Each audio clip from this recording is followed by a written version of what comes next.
This is Nicole. Last name? Well, my last name's Yu. Most people just call me that. Cool, yeah. So what's your first name? Fuck.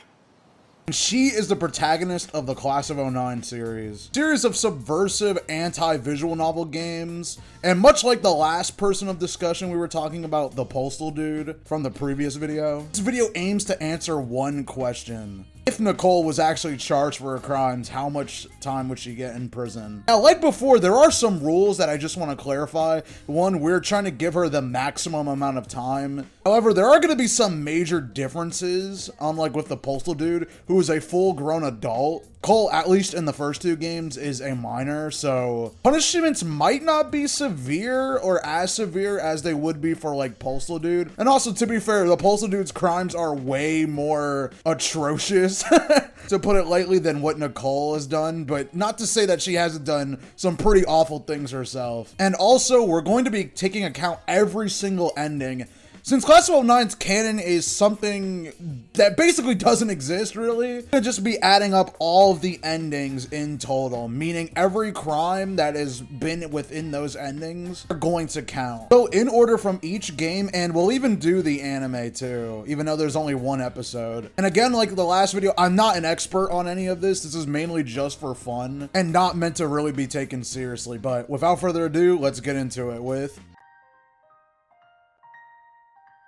Okay, we begin with Class of '09, the original game. Also, I severely underestimated how easy this was gonna be. I think in some ways this was kind of harder than Postal. Because in Postal, it's at least pretty cut and dry what he actually does. This game, it's a lot more ambiguous and there's a lot more like inner workings and like weird logistics and stuff. Basically, I have to think a lot harder because there's a lot more things that she does that can't just be clearly proven or quantifiable. So I said originally I was gonna try her as a minor. I'm not doing that because, first of all, her crimes that she actually does commit, it's way too much, and I don't think any reasonable like law system would try her as nothing but an adult because she's fully aware of what she's doing. Anyways, with that out of the way, first major one is possession of drugs. Now, in the first game, it honestly isn't as bad as it is later. Like in the second and third game, it's way worse, but in the first game, it's just prescription, like pharmacy stuff. Specifically, Xanax is mentioned, and in the second game, Valium, but we haven't got there yet, but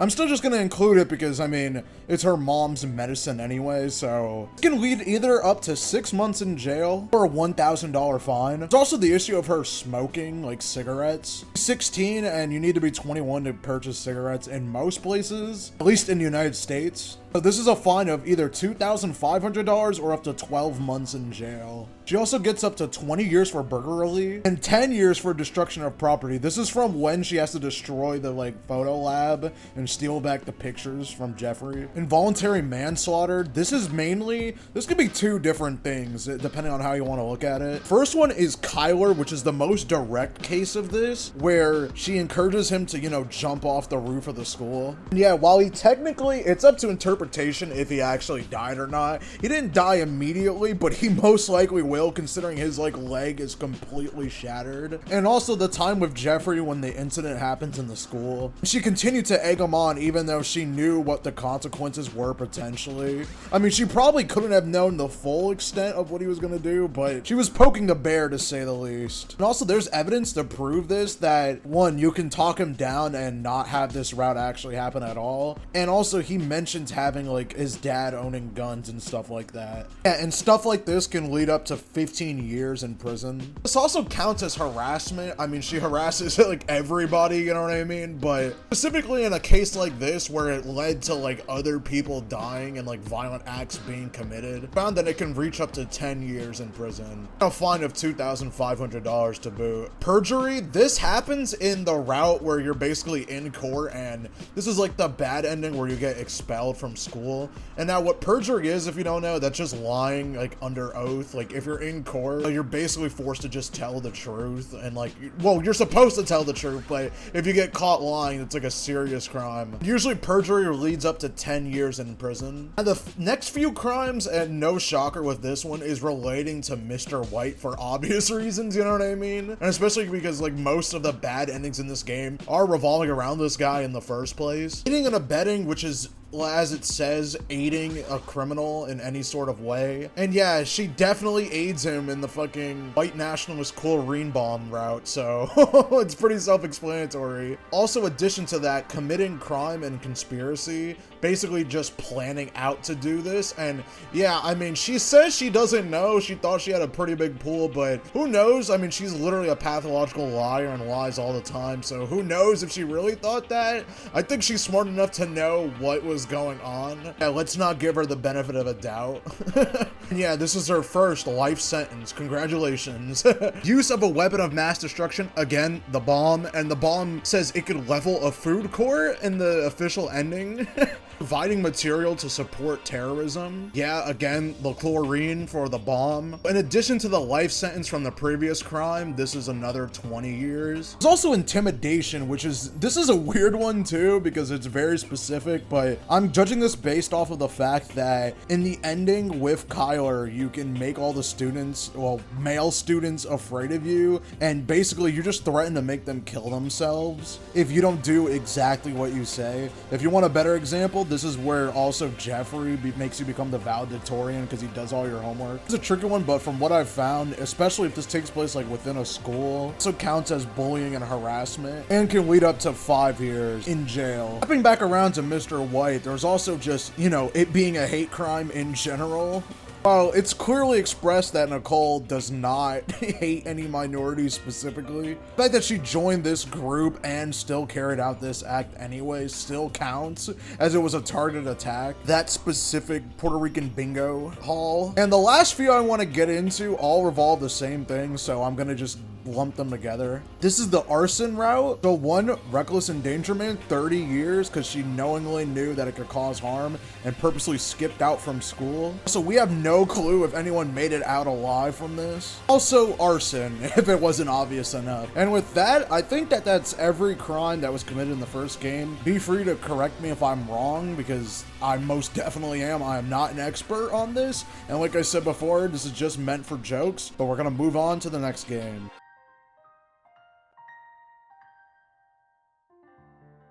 Class of 09, the re-up, thankfully introduces some more new crimes. I guess not thankfully for the people that it affected in the game, but you know what I mean. Start off light for this one, vandalism. This is when Nicole throws the textbook through the window. Now, this is different from destruction of property. I mean, it's technically, they fall under the same thing, but this one is different.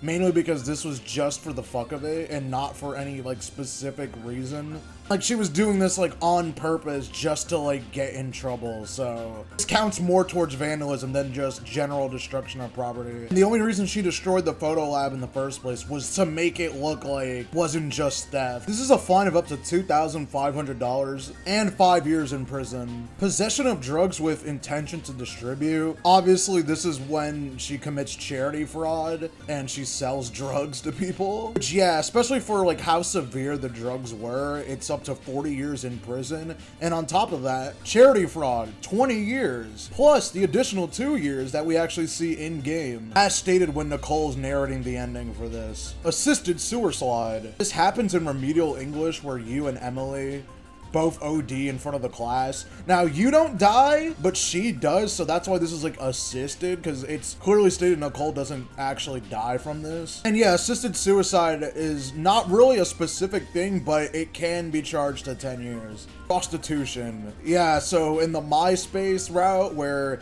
you get kicked out of your house, Nicole resorts to this, and yeah, so this is also weird because she is a minor in this game still, and usually the person involved is like the actual adult, like if it's an adult and a minor. Usually like the adult is the one who gets charged, but I mean, we've been charging Nicole as an adult for every other crime, and I'm pretty sure like all of these together she should be. And also, she's the one that willingly, like, did this. She could have done anything else, probably. But she specifically chose to do this, so it is her engaging with this. Like, she's the one instigating this, so... yeah, this is up to 1 year in jail. This is also an additional 6 months for solicitation. Now, the final crime of this game that I can find... the biggest, baddest, scariest one of them all? Theft. 6 months in jail. But yeah, that was actually less, and honestly way faster than I thought. Like, for some reason, I just assumed there'd be like more. And also, obviously, we're gonna additionally charge any other like crimes that have previously been committed that happened in this game too, so don't worry about that. I just didn't feel like repeating myself, but yeah. Moving on to, oh no.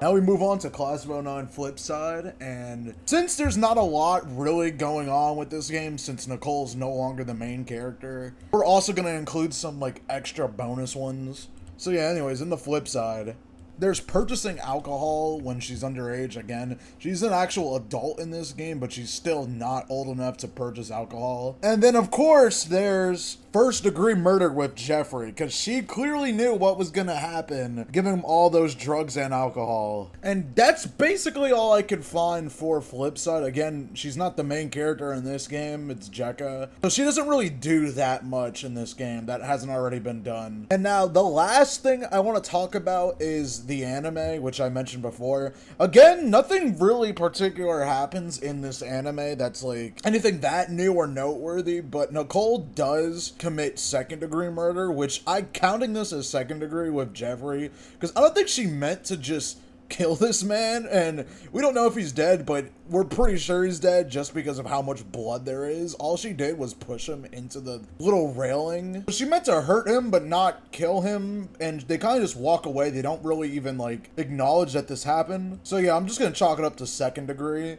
And also, the last thing I want to mention, it's not from the anime itself, but it technically revolves around it. If you didn't think that the flip side thing I said, where it was first-degree murder for what she did to Jeffrey, then you could definitely count this as first-degree, where the plushie version of herself fucking shoots her. Shoots her, like, anime counterpart, and she dies. This is just a weird thing I just wanted to mention, so use whichever one you want to say for that. And yeah, that's basically gonna be it, and now all there is to total up the crimes. And yeah, pretty big total. Still not as big as the postal dudes, you know, something like a measly 300 years, or if you want it in days, it's 109,575 days, or 3 centuries. Yeah, again, like I said, I'm not an expert, so feel free to correct me if I'm wrong, which I most likely am. Nobody really commented that much on the last one saying like I was wrong or anything like that, so I hopefully did a good job with that, and I hopefully did a good job with this one. And yeah, unless you have any other characters that you guys would like to see me do, I'm probably gonna take a mini break from this series. I mean, this is fun doing it, but I kind of want to make another video about like different things, so yeah, let me know if you do have any more characters, but I'll take a little break from this, and yeah, see ya.